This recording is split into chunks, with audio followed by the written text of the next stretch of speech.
Well, I'm Leiner Suarez. This is my presentation for my laser reports.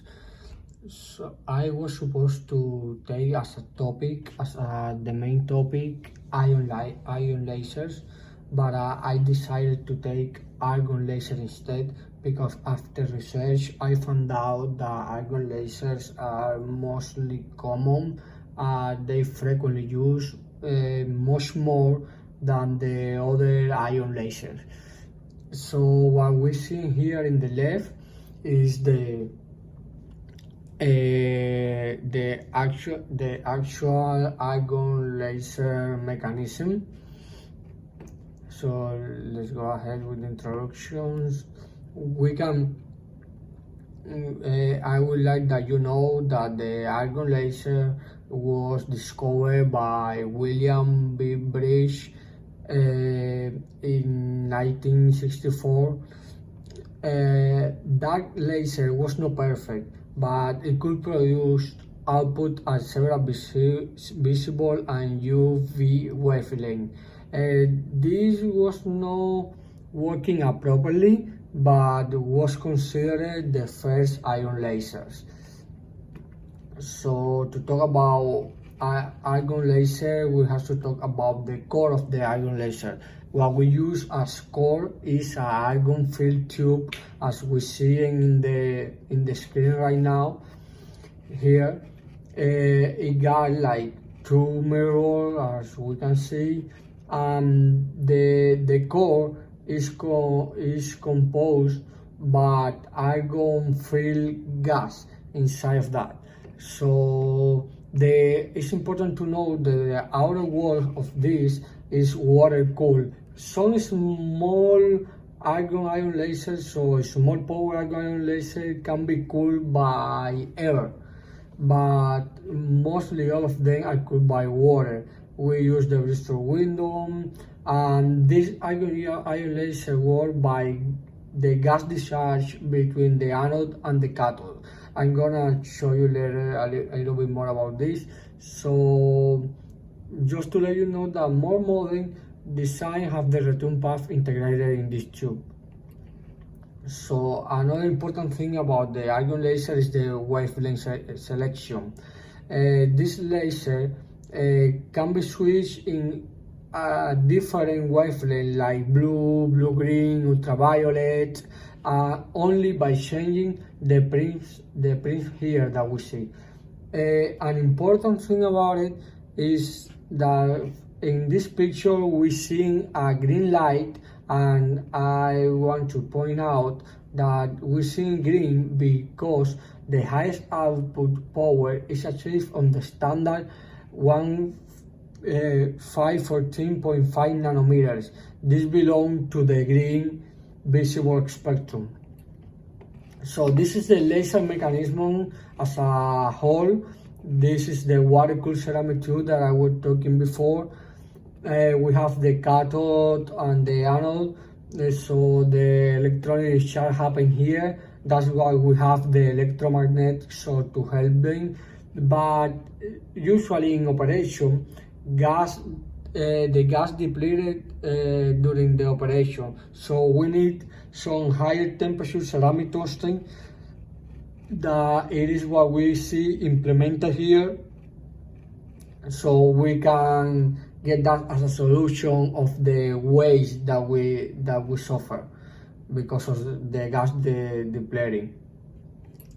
So another important thing is the resonator is, as in most of the laser, is just two mirrors.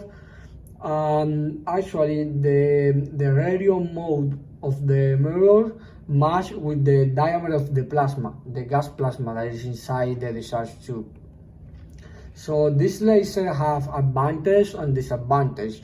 The most important advantage is that it has an ability to produce continuous output from milliwatt to 10 of watt.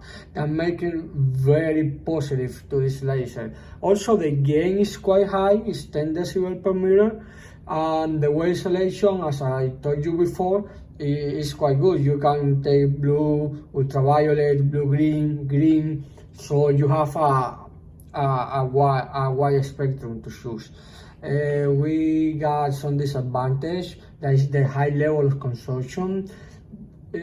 This is a high level because to have 10 or 20 watt in the output, we need to spend a lot of 10 kilowatt, so it's very expensive. And the lifetime of this is another disadvantage because this laser have a short lifetime, just couple of thousands of hours, that we have to change it frequently. That becomes this laser a little bit expensive. So getting into the safety part, the safety is very important for everything that we do in life, and for laser it's like primarily because it can be very dangerous. So first we want to talk about the safety classes. As in every lasers we can see, we have 4 different safety classes. The first one is not here, but because it's not that dangerous. If it's a long period of time incidence, maybe it's gonna be dangerous, but it's not too dangerous. So the classes are divided depending on the power in the output. So class 2 is less than 1 milliwatt, class 3 more than 5, or from 5 to 500 milliwatt, more than 500 milliwatts, so half watt, more than half watt, yeah, it is already class 4. Class 4 is very dangerous, not only for the eyes, it's even dangerous for the skin, even for fire hazard. So here we're talking about the nominal hazard zone. We studied that in the photonics class. This formula we use it a lot. So the nominal hazard zone is the hazard, is the zone where you cannot beat. You cannot beat, because if you are in that zone, you are exposed to hazard of the laser. Another concept that is very important is the MPE, or maximum permissible exposure. That is the zone that you can beat, but you cannot go beyond that point, because if you go beyond that point close to the laser, you're gonna enter to the nominal hazard zone, and we don't want that. So another thing for safety is the technical precaution, as the use of protective goggles, protective housing, switches, the can operate, writing warnings, something that can stop the beams.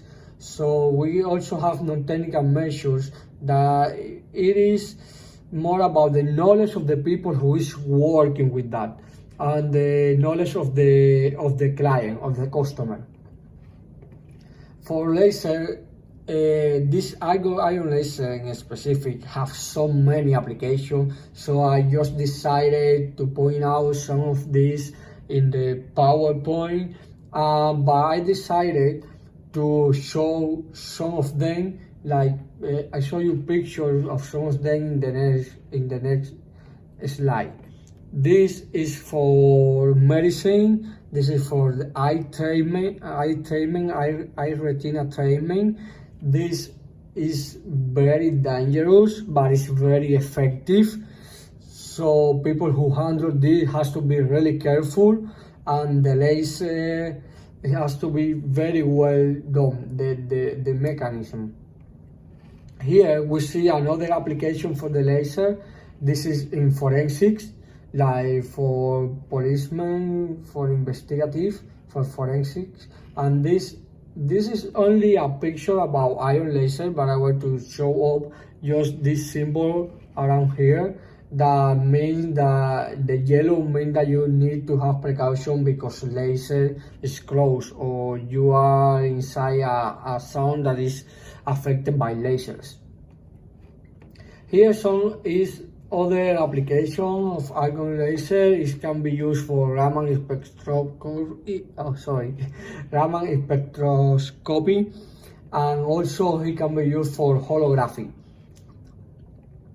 Here is one of the last applications that I want to show, because I think that is the nicest one. This is a laser show, and it is used and it is made by argon lasers. So to conclude this this presentation, I want to let you know that I was saying in the beginning, there is not only one ion laser, there is many of them. I decided Argon because it's the more usual, but after that the krypton is very used, is frequently used also. We have another commercial one like Argon and krypton, is like a mix of both of them, and we have helium and cadmium and copper vapor.